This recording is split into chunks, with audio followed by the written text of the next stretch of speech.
Welcome to Bitstorm, a comedy game design podcast by two guys who know nothing about comedy nor game design. I'm Ben Slinger, and with me, as always, is Trevor Scott. Hello. Hello. So we are going to jump into some click pitch. I think we're going to ramp it up this week. Once again, yes. Would you like to tell the listening audience what click pitch is, and specifically what ramped up click pitch is? In front of us is a random phrase generator where we, on the count of 3, 2, 1, click, we click refresh and get an adjective and a noun. Sometimes they're not very adjectively or nouny, but we deal with it anyway. And they're just words, and we mash them together, throw them at each other, come up with a game design.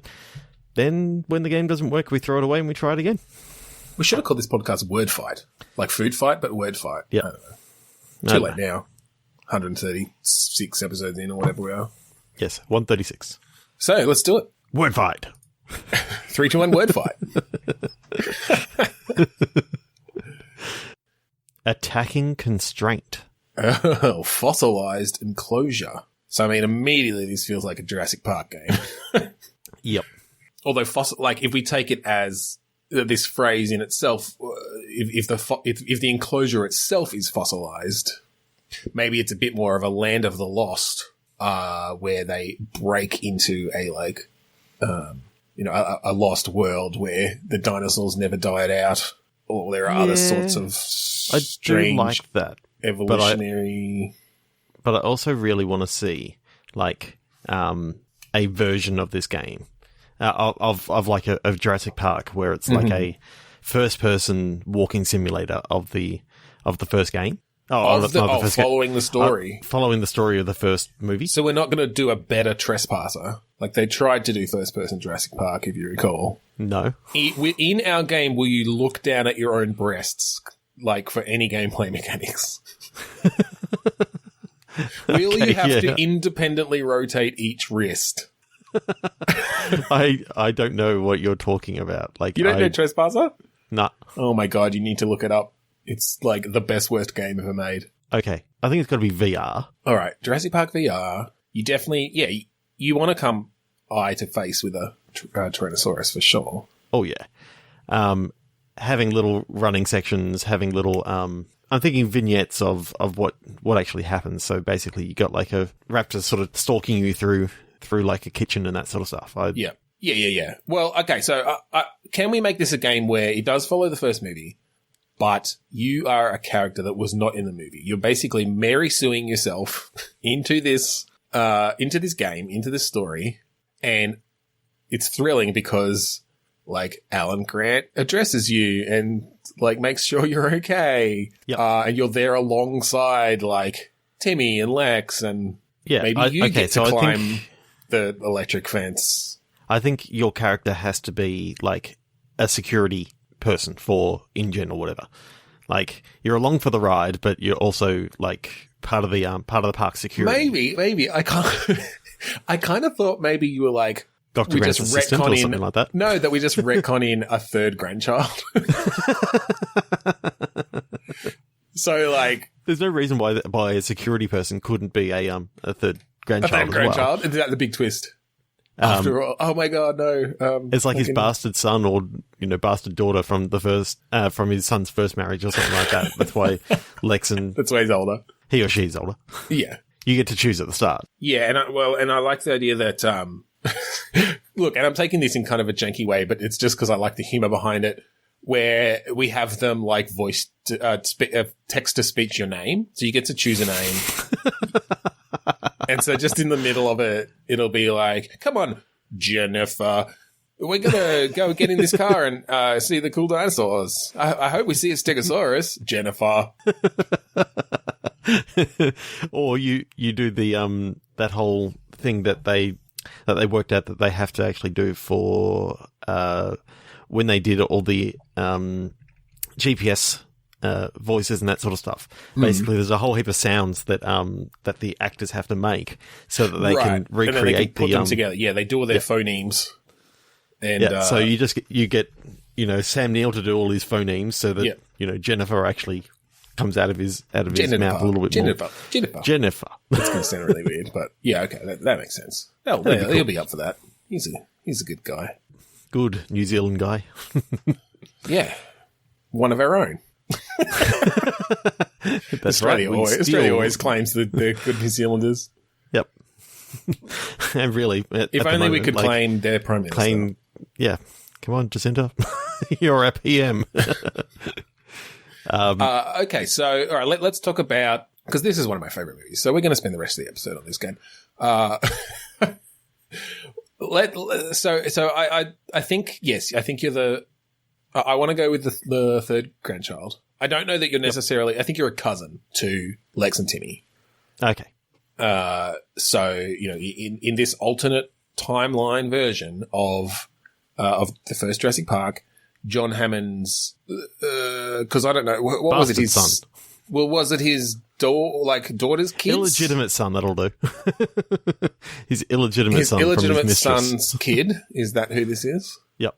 All right. He's just come back into his life, and John Hammond's a welcoming guy, and he spares no expense, so he'll be happy to bring them along on the trip as well. Yeah, definitely. And so you get to do some character creation, and then because it's a VR game and we've done character creation, there's going to be a lot of reflections in the game to make sure you can see your character. Everywhere. All over the place. In Alan's sunglasses, in the windows. In Malcolm's sunglasses. Malcolm's sunglasses. Yeah, well, Alan wears sunglasses too, doesn't he? Does at the beginning. Because he does pulls at the them off beginning, his face. Oh, no, that's, well, no, he's got the hat. Still Malcolm.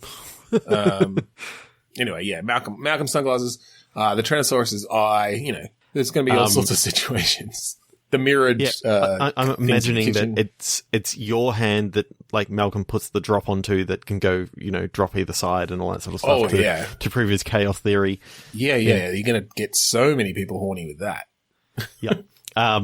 If you make little bumps on like the car, you can see like the little riffle in the glass. Yep. Yeah. There's just always a glass of water in the car. And that's it. I think you get to then take part in those key moments. So, Timmy finds 2 pairs of night vision goggles and, or he finds one and you, being the cousin, just steal it off him and don't give it back to him. Don't give it back to him. He just starts whining. You get to vomit into the car, when it lands in the tree. You get to, no Linux and unlock the doors. Or lock the doors, in the weird 3D GUI. It's VR inside VR. We even retcon that it's a VR GUI. You get to see just how big Nedry was. Yeah. Oh, come on, don't fat shame him. No.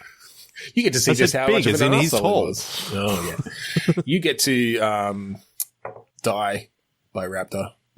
Yeah, numerous times. Over and over and over again. And then we show you a supercut of it at the end from different cameras. Every single time that you get eviscerated. You get cut in half, you literally see the Tyrannosaurus jaws come down and oh yeah, chomp you. But it doesn't just stop there, you see the whole digestive process. You see yourself get shit out the end. Totally. Well, you go in and you see half a lawyer who's half chewed up and all this sort of stuff. Good old, no, I can't remember the name. I was going to say Muldoon, but that's the hunter guy, or not the security guy. So I kind of like the idea that, you get tasked by Muldoon, Muldoon sprains his ankle and he sends you over to set the power up again. But of course, he died in that part, so you've got to try and work out how to get away from there. Yeah. Clever girl. And then, obviously at the end, mad rush to the helicopter as people are dying around you. Yep. Cool. Sounds good. I think we've covered it all. And then, as all good games, there'll be sequels and there's 4 more movies there that we can jump into. Come on. Can you, in VR, doing fucking Chris Pratt's move with his hands, holding back the raptors. Perfect. That could actually be kind of cool. Yeah. And then they bite your fucking hands off if you do it wrong. I want to go to there. All right, 3, 2, 1, click. Okay, this is going to be interesting. Exponential substitution. Oh, God. Merciful Piccolo. All right. Are you a math music genius of some kind? Is this a beautiful mind or a How do you like them apples? Goodwill Hunting kind of thing. But you're also a substitute teacher. You're a substitute teacher. Yeah. Okay, you're a substitute teacher who is a genius, but you've been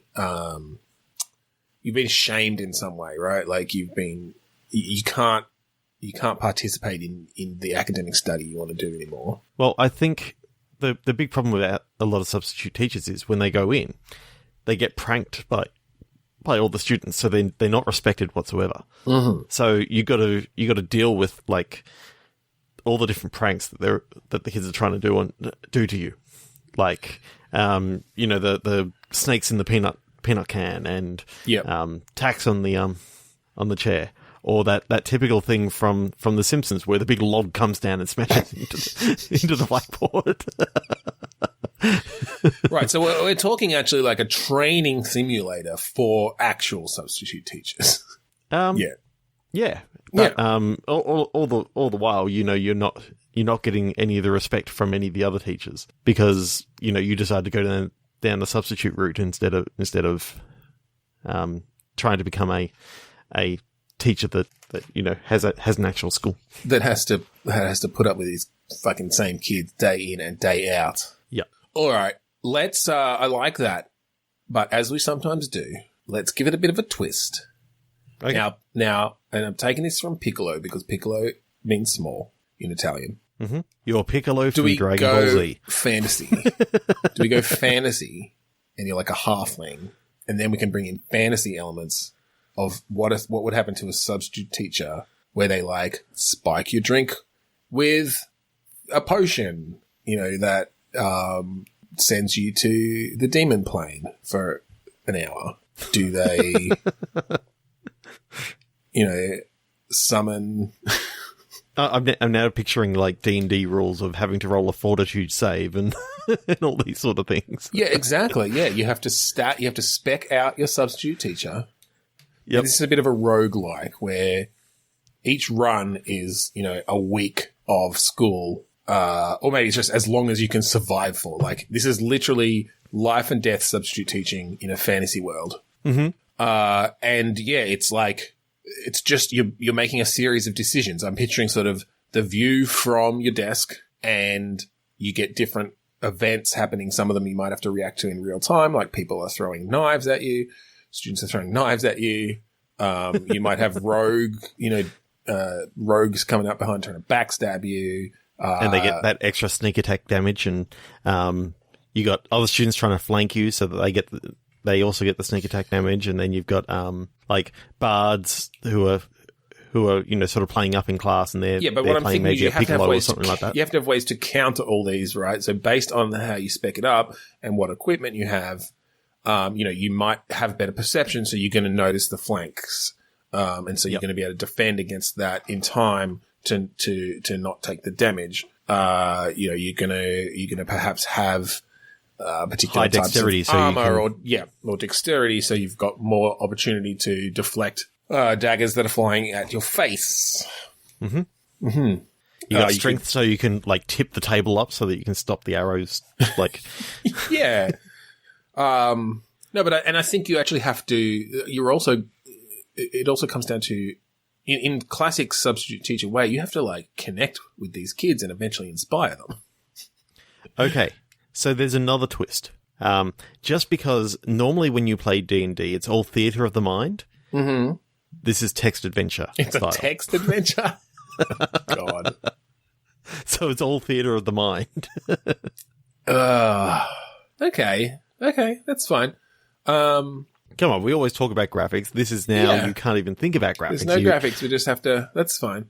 Now, the thing with text adventure is, though, that generally things don't happen in real time, as in they're almost turn-based in that you take an action and then things might change. Yeah. So that's going to play into it, and that's fine. Yep. So maybe it's kind of like, do you remember the game Castle Adventure, which was ASCII-based? Mm-hmm. That basically you were moving around on the screen, but you could also see the other things on the screen that were moving around and all that sort of stuff. But they were all just ASCII so characters. very much. So a bit like Colossal Cave or Yeah, or kind of like that, except or the what I classic like is there's actual rogue. Like there's like a there's actually like a description of what's happening in each room. You can do certain things, but there's also things continuously happening in the room as well, like kids throwing stuff and maybe I think I liked it more when it was a bit more of like a Zork-like. Okay, we can go back to a Zork-like then. Plain text adventure, because then I'm picturing. You can converse with the students. I think maybe, yes, you're a substitute teacher, but depending on where you're obviously contracted, you will deal with the same kids for at least a certain amount of time, or you may come back to that school, 6 months on or whatever. And so there's a bit of continuity there about around the kids you're dealing with. And look, life's got to be pretty hard for a teenager in a fantasy D&D world. There's a lot of pressure from your parents to follow a certain, take on a certain class that they took on. Yep. If they graduated from, the Bardic College of Lantana, then they want you to go to their alma mater. And so, if you're teaching at that school and but they're not doing very well, you're going to have to help them out with that. Maybe they want to be a barbarian because they really have anger issues. And look, that's where Piccolo can come into it again. Maybe they want to be a wizard because they never want to have to roll to attack. They just want to magic missile everything. Yeah, and look, maybe they're having trouble rubbing out their magic missile and, puberty can be a bitch. Oh, God. So I think there's a bit of that sort of talk in there as well. But yes, in the meantime, there are kids playing up. The rogues mostly, are pretty troublesome. And you've got the different schools. You've got these different bastions of education for wizards and bards and druids and rangers and all those. I'm just imagining and, rangers have like a lot of phys ed with archery and. Oh, they're always fucking climbing ropes hanging from the gym ceiling. Yeah. The cleric schools are like your fucking Christian colleges. And it actually makes sense as to why no one really cares about the maths teacher, because no one really cares about maths in this world. I mean, look, there might be some wizard math. I think if you're at the wizard school, you're going to be a bit more respected as the math teacher. I think the gym teacher's actually going to be a little bit more respected here because they're teaching the kids how to fight and survive. And all the math teacher does is brainy bullshit. Well, again, I think it depends on what school you're at in that particular week. The benefit of being a substitute in this game is we can show the cultures of the different schools that have different class focuses. All right, that's cool. So all that's coming into my mind now is like a really, really dodgy version of Gangster's Paradise, but it's like from a PC speaker. Just because you're picturing our high school years in the 90s? No, I'm picturing like the character almost like Michelle Pfeiffer in that. Oh, right. Yeah, okay. I've forgotten the actual name of the film. Oh, shit. I had it on the tip of my tongue. Right on the tip of my tongue. Was it Dangerous Minds or was it something? Yes, I think it was Dangerous Minds. Okay. Yeah. Been living most of my now, living in a wizard's paradise. Bring, bring, bring, bring, bring, bring, bring. Yeah, loot. Just like the one voice bloody PC speaker. Oh, I thought you were doing a lute. Like a bardic, the bards always play lutes. No, I was doing the one voice PC speaker. Right. Nice. I probably had a MIDI of that somewhere that played through the speaker, Or a mod. Or a mod file, Scream Tracker. All right, 3, 2, and click. Square Recall. Stout Percolator. For some reason, all I've got in my head is like a 2-dimensional shape of a square. Yeah. Sort of gets hooked on coffee. Because you said percolator. And I'm just imagining that he or she wakes up one day and the world is like has like an extra dimension to it. But he or she is still okay. a two-dimensional shape. So it's got a bit like, of a flatland situation. Yeah. Okay. That could be interesting. But or it's not even wake up one day. It's just when you have like too much coffee, then you get transported to this three-dimensional world for a small amount of time. So here's the thing: is this a first-person game? A 2D, two-dimensional first-person game. I'm picturing a lot of it is going to be in like 2 dimensions. Well, so a two-dimensional first-person game would be a line. Exactly. That colors would pass because if a three-dimensional object passes through a second dimensional dimension, the two-dimensional dimension, then you see like just basically the changing colors of that outline along that line, right? That's in front of you. So are we going to take that challenge? Wonder how the hell like cartoons can actually converse with each other when like they're two-dimensional. How do they know who's coming up? I know who's in front of them. It's well, how do they even like walk past each other? They should really have to jump over each other. And also, but even then, like depending on your art style, through a door. Well, depending on your art style, you might like often cartoons are kind of color with dark outlines or black outlines. The thing is, those cartoons can't see past those black outlines. Because that's on literally the insides of their body that only we can see. Basically, when we see color on a cartoon character, we are seeing their guts. That is their internal parts. Yeah, agreed. Mm-hmm. Anyway, I don't think we should go down that route. Is this a bit of, like a 2D platformer that then has some 3D elements. Yeah, basically coffee is a power, Super Paper Mario. Basically coffee up, but sort of Paper Mario, but like I think when you're 2D, Super Paper Mario, didn't you? That Super Paper Mario was the one for the Nintendo Wii that you actually could switch it into like a 3D mode and go behind pipes and all that sort of stuff. So you saw the world as 2D, and then at any time you could hit a button to go into 3D. I'm not thinking quite like that, but I'm thinking I'm thinking that you basically can't.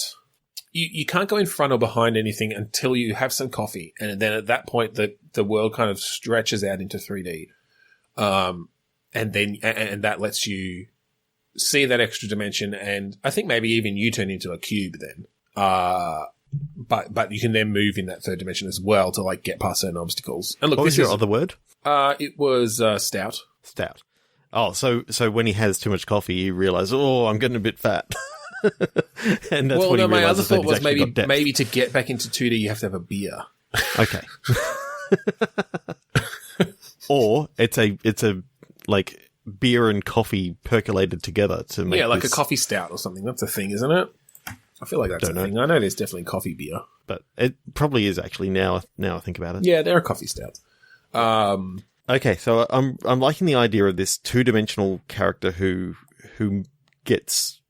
makes it into a 3D world, but I'm thinking along the way, like as they go flip between them by drinking this magical drink. Yeah, they actually like no one else seems to notice that like so they're actually on a 3D plane. We kind of explore. Well, yeah, because if someone else hasn't had that drink. So, because we could explore then, obviously we don't actually show the view from a two-dimensional being, but we could explore the implications of what happens when a two-dimensional being becomes three-dimensional and moves out of the plane of existence that all the other beings are living in. Yeah. So they can see behind those bins there. They can see that there's like hidden stuff there, and then when they flick back, they can point out, look what's here behind this bin, and everyone goes, oh my god, how'd you know that was there? Well, exactly. Well, the thing is, like, okay, let's picture the x-axis and the y-axis, right, of this world, of this two-dimensional world. Yep. When this person moves in the z-axis, they are disappearing from sight for these two-dimensional creatures. So it's like someone in our world just vanishing. So basically what we're creating here is we're giving this square magical powers. It's just that we can understand them as, well, he's just moving in the third dimension. But to everyone in the world, the reactions that we're going to get from this is, holy fuck, you're a wizard, Squarey.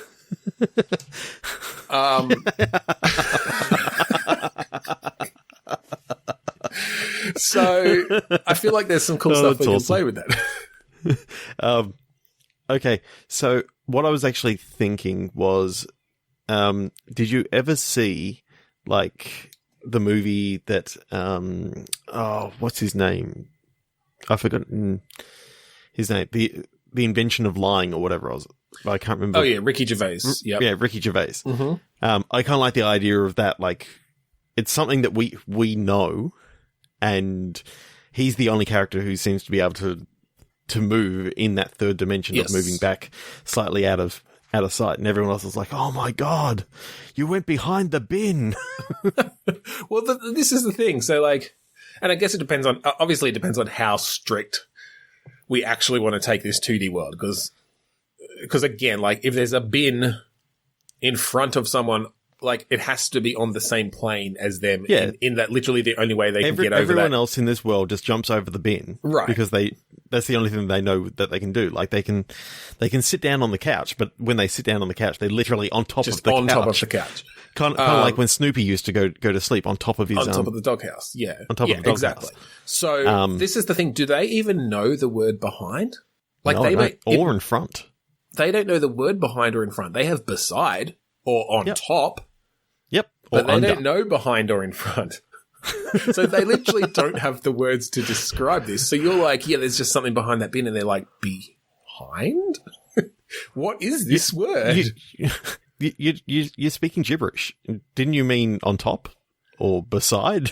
I mean, and think about it. If you again, you take that into our third dimension and someone talking about an additional dimension, it'd be like, yeah, what do you mean? There's just something through that bed. I don't understand why you can't see it. It's through the bed. And then they just, like, literally reach their hand as if it's going inside the bed and pull something out. God, that's hurt my head. It's a bit trippy. I know. So yeah, you can just like. I don't know how in this 2D, like, I don't know where all these other. I don't know where the things in this third dimension came from. Then maybe we can go around, like, you know, there's a lot of lost socks in this, like, the things that just all these people's keys. When people lose things in the their dimension, it's literally just because they've actually slipped in the third dimension, and they've been walking in front of them this whole time, and they have no idea. I think you can put things in as well. So I think in is a thing. So you can put things in a bin. Okay, but I think the bin.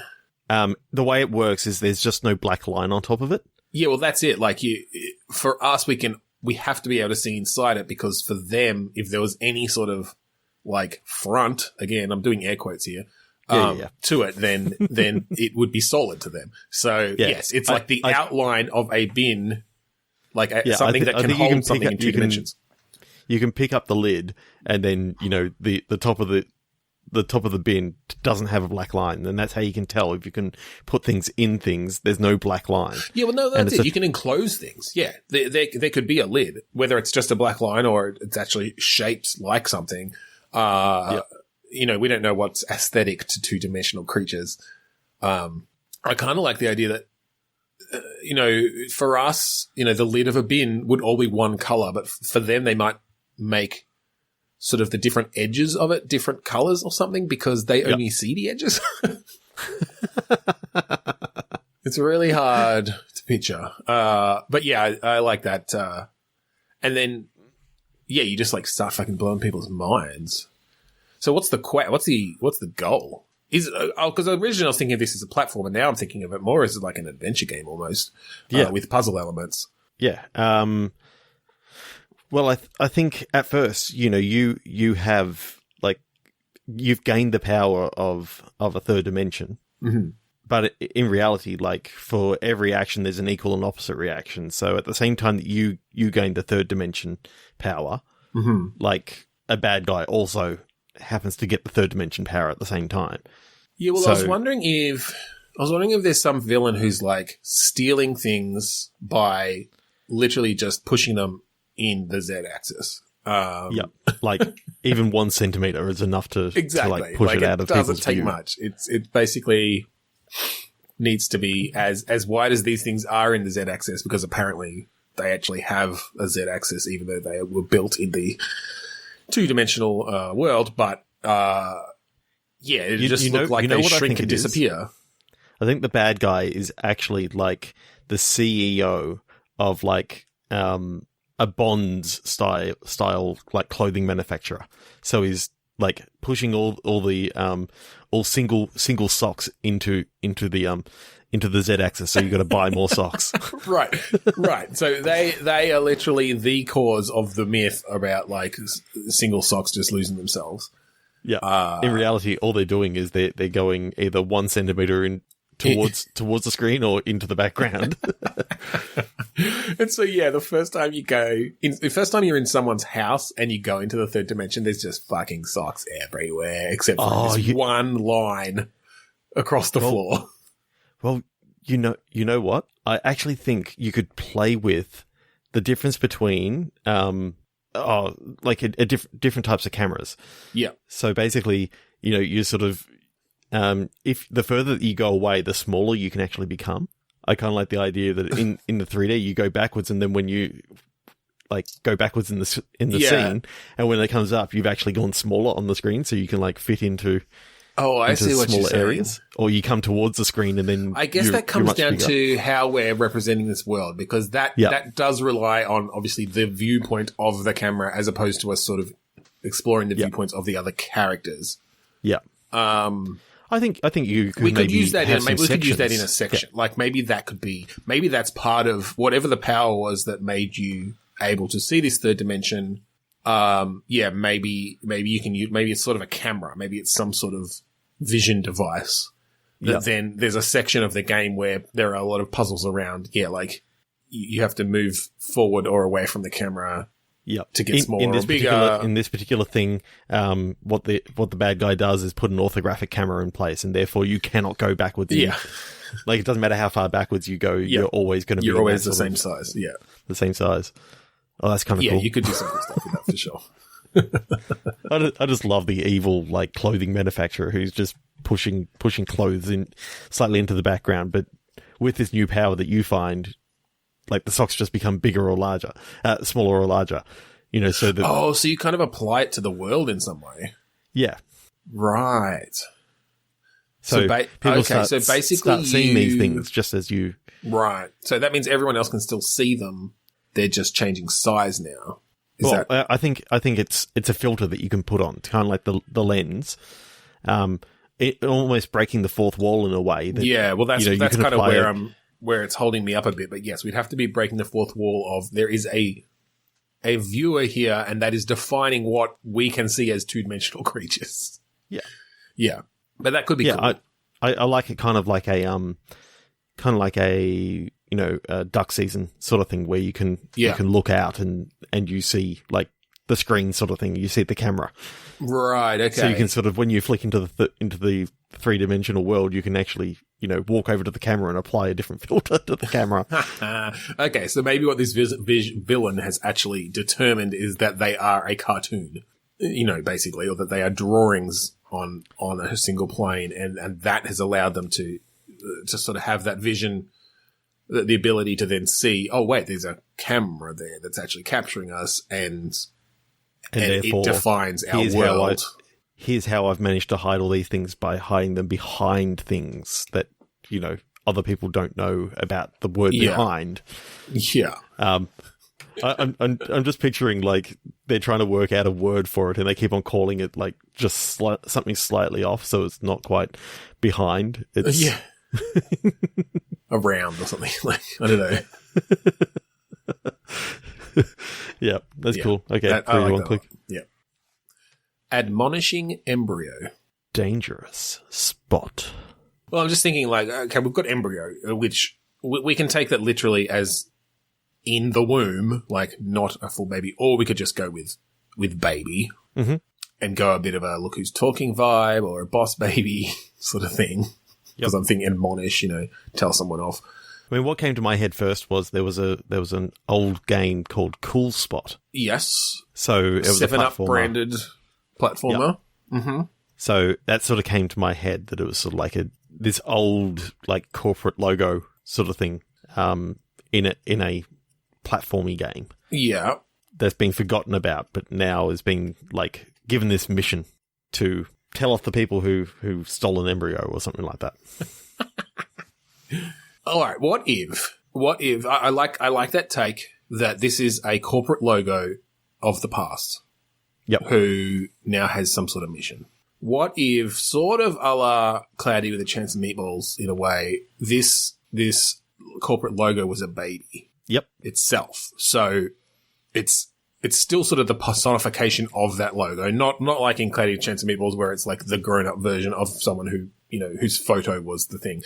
I think maybe in a bit more of a Baby Herman from Who Framed Roger Rabbit way. Like, They are forever a baby, but they've been around for 60 years, because they were the face of, Good Times baby food, now with cocaine infusion or whatever, because it was before they knew that was dangerous. So maybe 100 years. Yeah.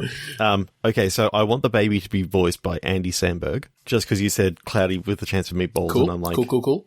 He was one of the voices of the Yep.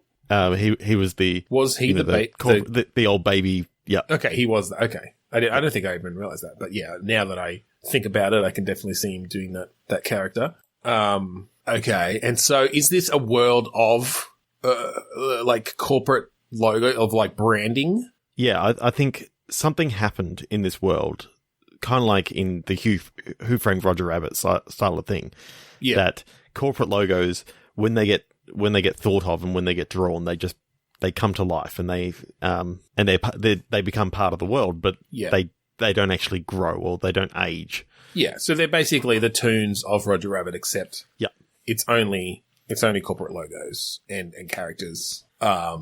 So, as soon as a cartoon gets their own breakfast cereal, now they're alive in this world. But before that, they're literally just drawings on a page. Yeah. It's the capitalism that really gives them life. It's that sweet, sweet capitalism.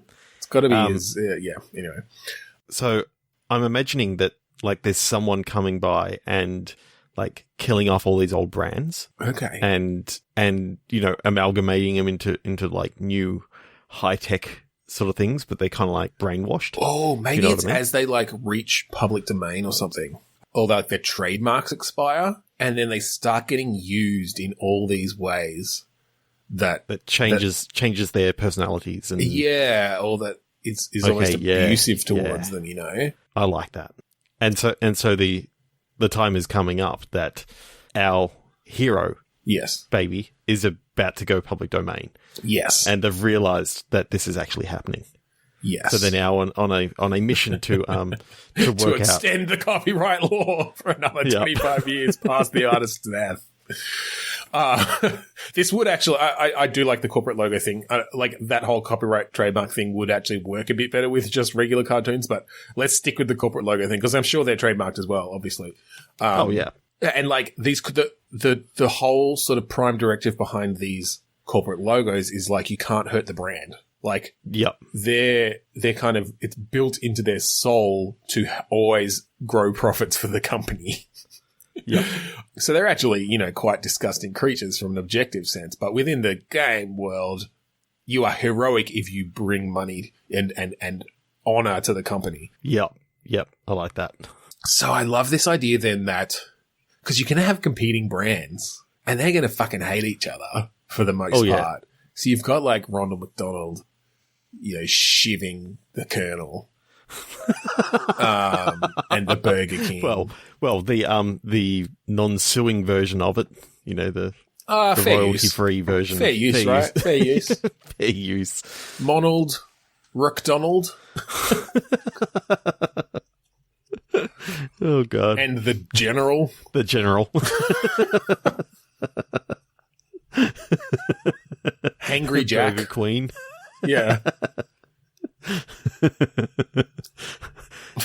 Wandy Velma. instead of Wendy's. Wandy. That's why I said Velma. I don't know why I went Velma, because there's not a Wendy in Scooby-Doo, is there? It should have been like Peter Pan or something. Yeah. It's any other Wendy, So, all right, let's figure out what is our hero and what were they, what's their company? What are they selling?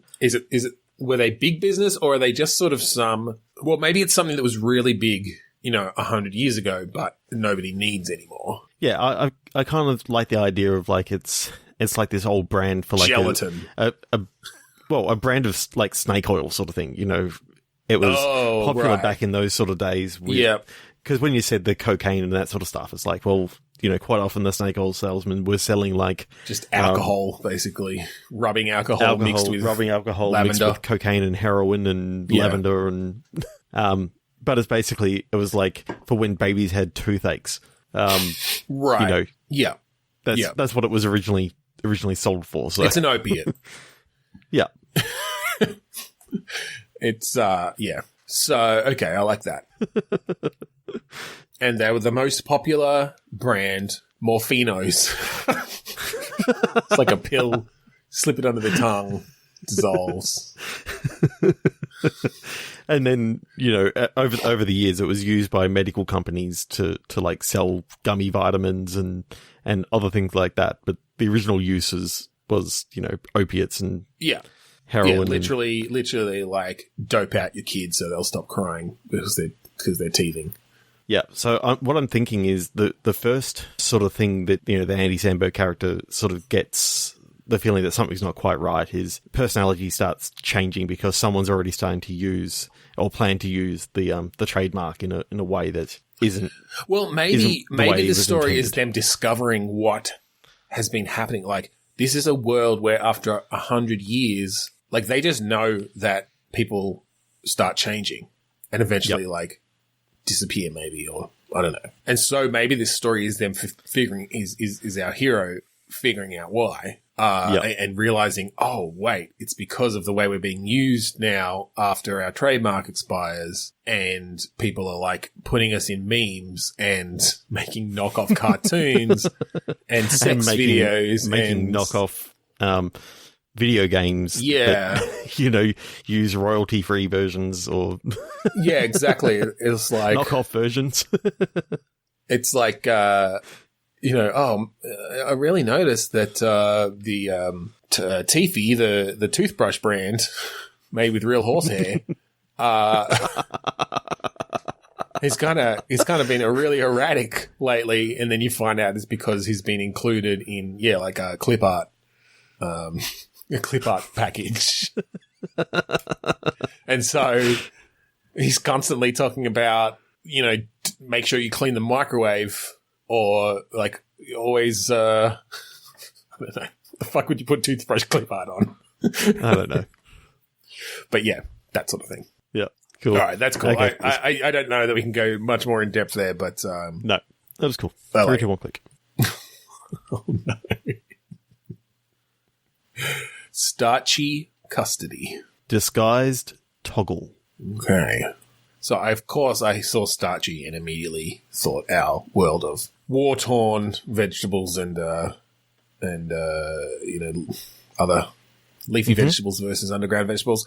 You said custody as in, assuming custody of children or whatever. Yes. But I heard custody as in something like was covered custard. in custard. Yeah.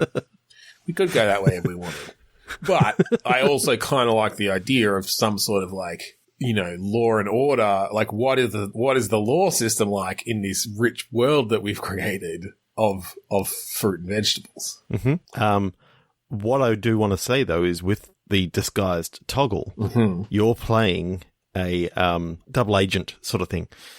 For maybe the prosecution, you're sort of switching between the You're spying on their case, on like what they've. Like what evidence they have and reporting back to the defendant. Yep. Okay. I like this. Star Wars universe. This is, we're not I don't know if I don't think we're in wartime. there's been a treaty between the leafy vegetables and the underground vegetables, the root vegetables.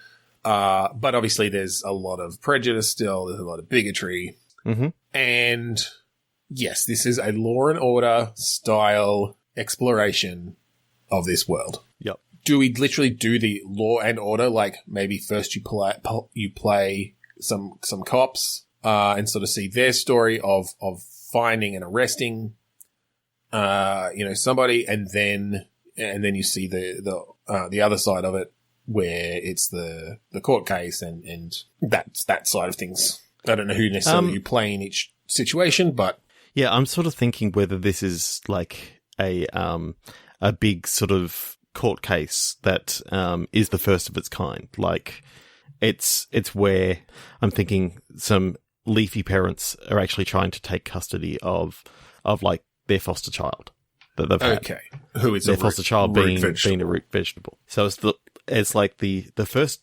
of its kind, but one of the characters in this is basically being a double agent for both sides, sort of thing.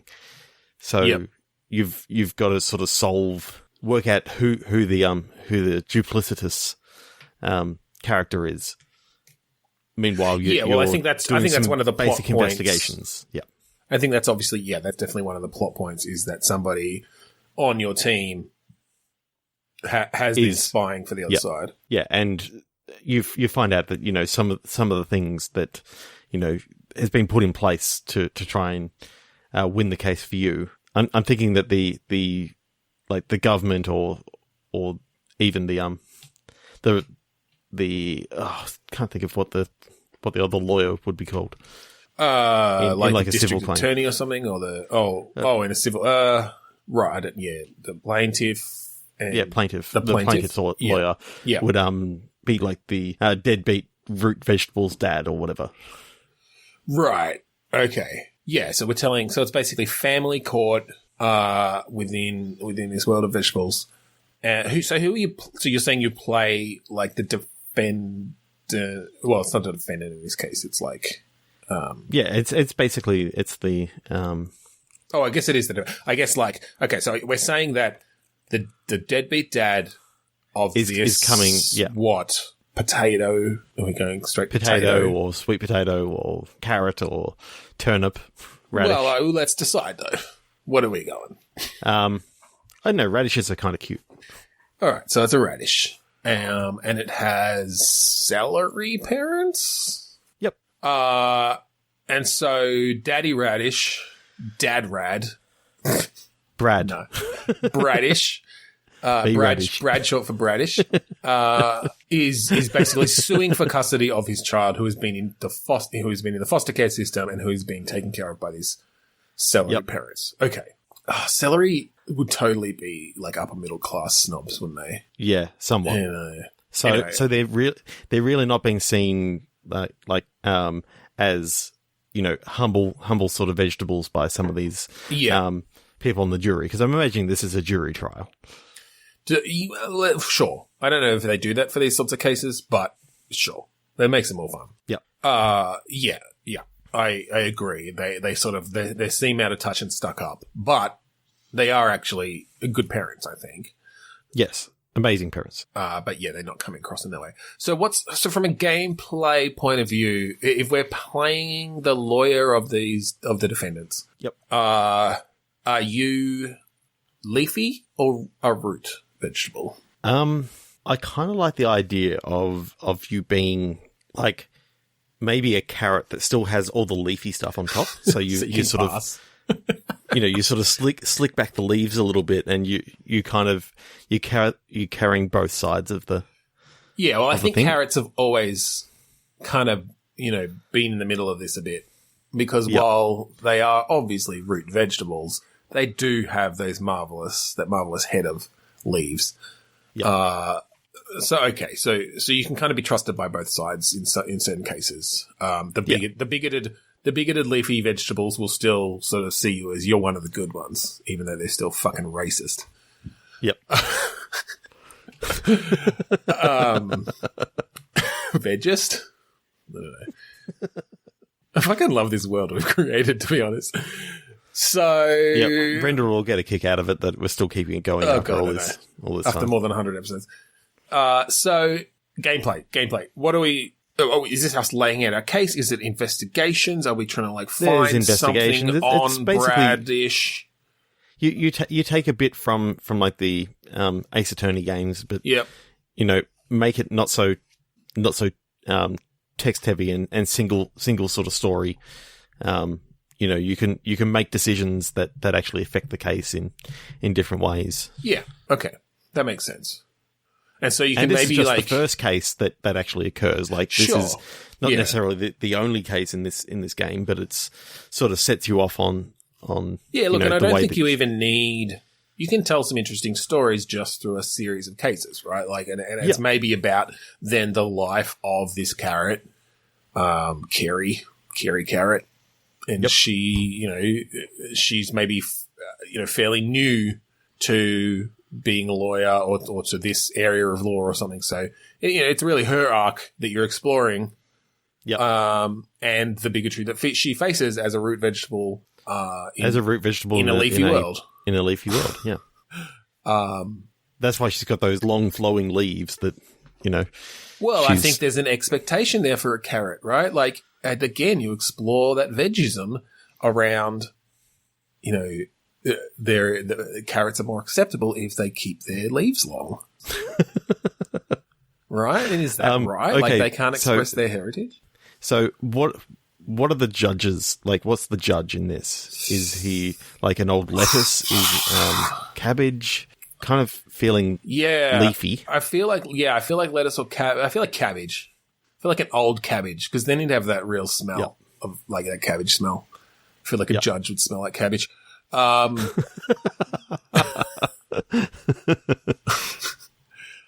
he's pretty. I think he's been around, particularly in his first case. When you come up against this judge, that he's gonna be a veg as fuck. You're gonna have to fight really hard and really nail him on the law for him not to just completely give a biased point of view. And maybe part of the whole story can be kind of exposing some of his bias and showing, getting some old cases thrown out because there was obvious vegist bias from this judge. Yeah. So I'm thinking that the double agent is actually rhubarb. Yeah, that makes sense. So rhubarb sticks have somewhat of a a root vegetable. Well, they've got look, the coloring, right? Yeah, exactly. Yeah, but the leaves are poisonous, so that already you don't trust them. Mm-hmm. Mm-hmm. Nobody trusts the fucking rhubarb. Rhubarb. Okay, one more, I reckon. Sure. 3, 2, 1, click. Cocky louse. Silent reality. Okay. So you're a pubic louse? No. Let's not take that. Cocky, I mean.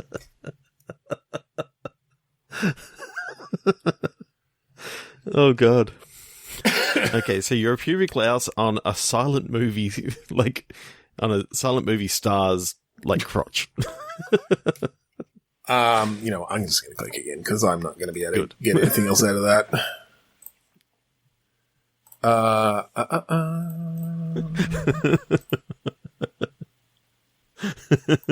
All right, I'm just going to go with the next one, whatever it is. Unfitting wayside.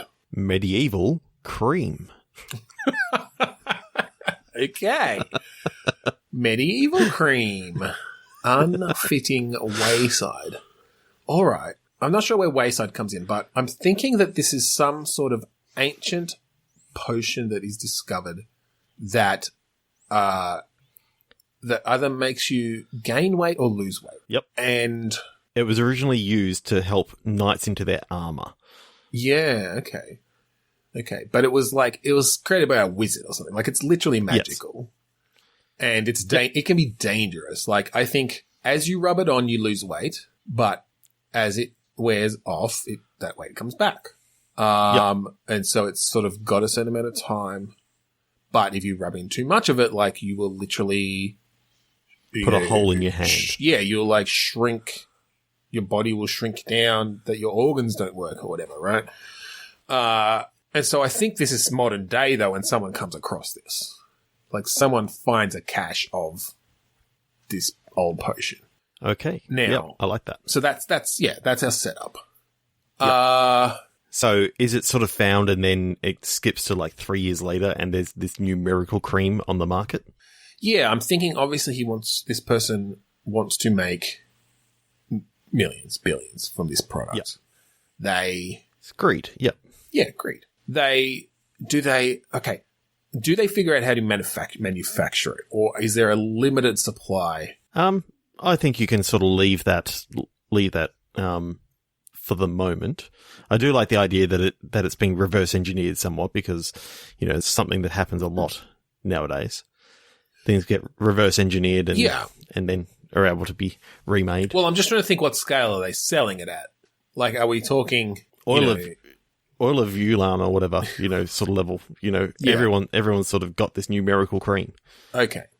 So I think then that they would have had to reverse engineer it in some way.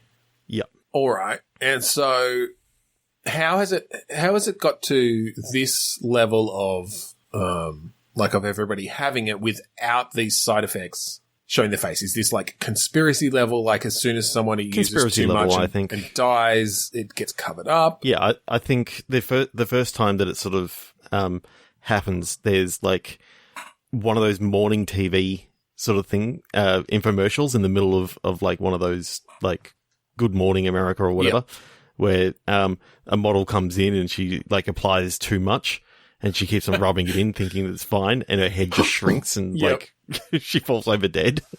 Yeah, it's like, you want to get rid of those unsightly jowls. Just rub this into your cheeks. And yeah, you just sort of see her cheeks like sinking in, and then you can see like the inside of her head. Oh. It just cuts to commercial. And it's a commercial for the staff, and it's like, oh shit. Oh no. What do we call this stuff? Wrinkle Is away it like or something? Oil of away.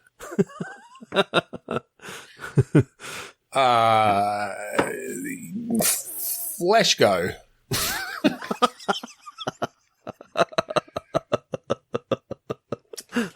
Shrinkums. Shrinkums body butter. Shrinky dinks.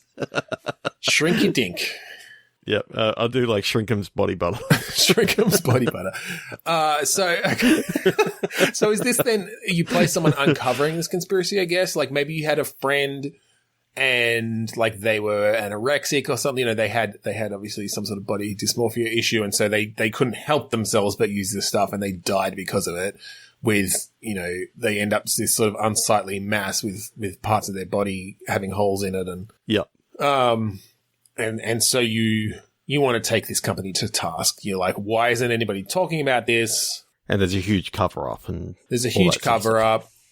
and then I think, you maybe find out that this is actually, like, to reverse engineer this, they had to they literally discovered magic.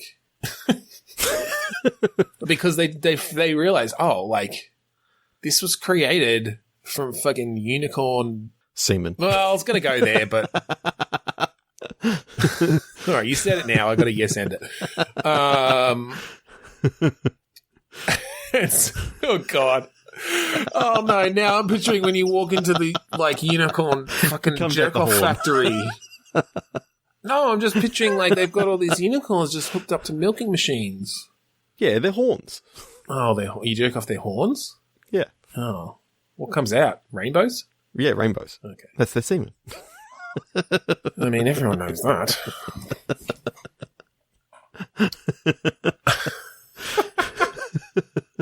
Okay. Yep.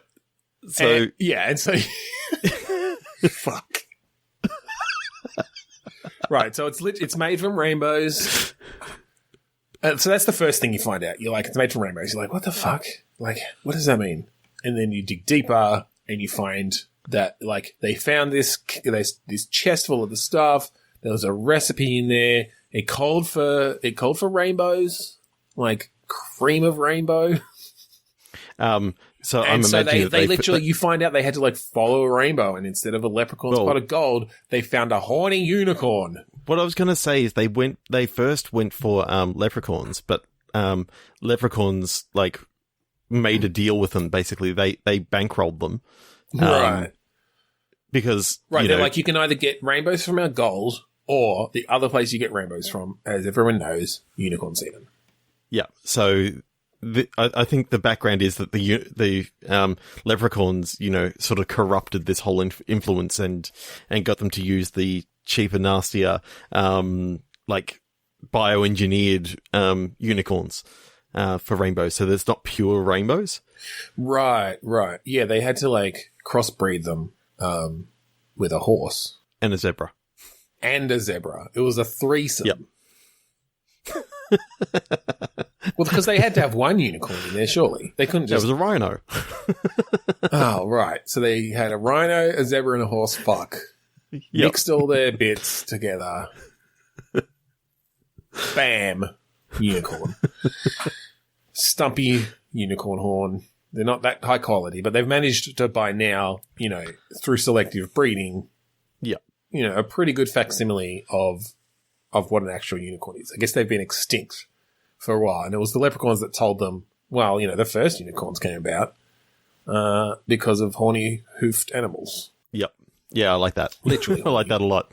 But I just love the idea of, these leprechauns not wanting to be used in that sort of way, so they bankroll, all these bio experiments and all this sort of stuff just to make sure that they don't actually get used in any way.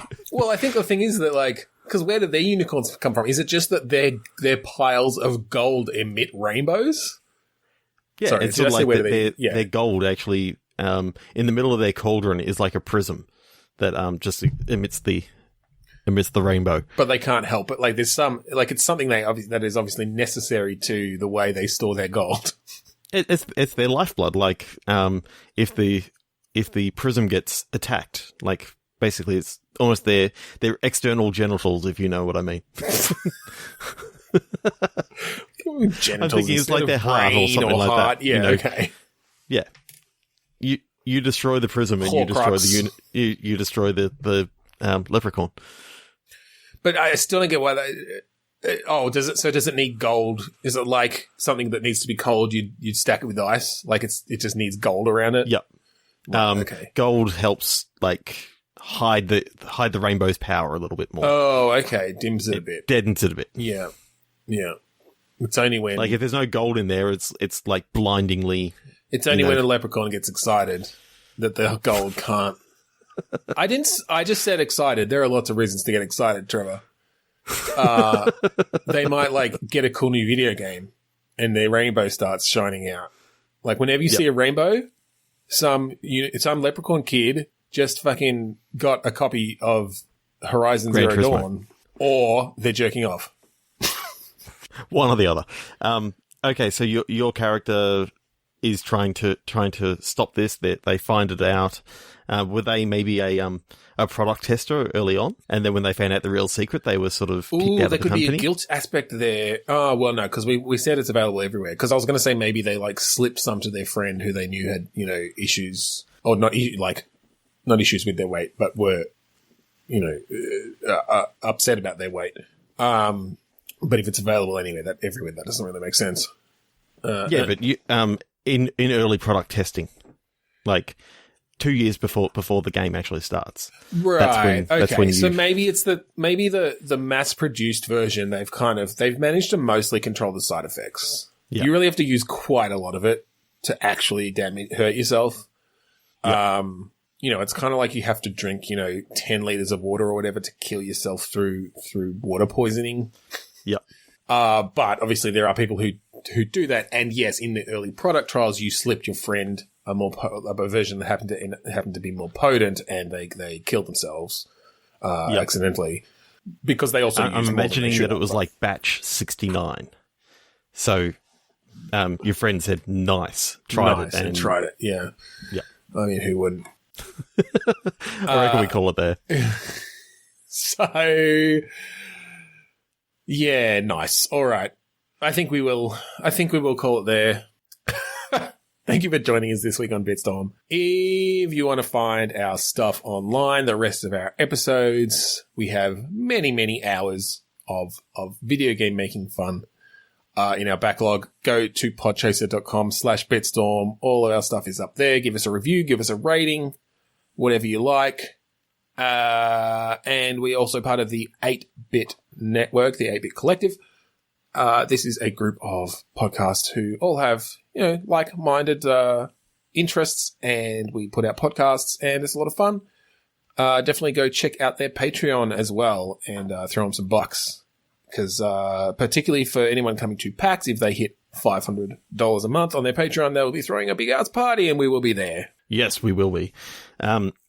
We'd also like you to check out the AGPN, the Australasian Gaming Podcast Network. Search for the Australasian Gaming Podcast Network on Facebook or #AGPN on Twitter for all those awesome Australian gaming podcasts. And finally, we'd like to thank Kurodas for the song Mount Defiance off of the album Containment Failure. Yes, indeed. So, thank you again for joining us this week on Bitstorm. I'm Ben Slinger. I'm Trevor Scott. Rhubarb! Rhubarb. Rhubarb.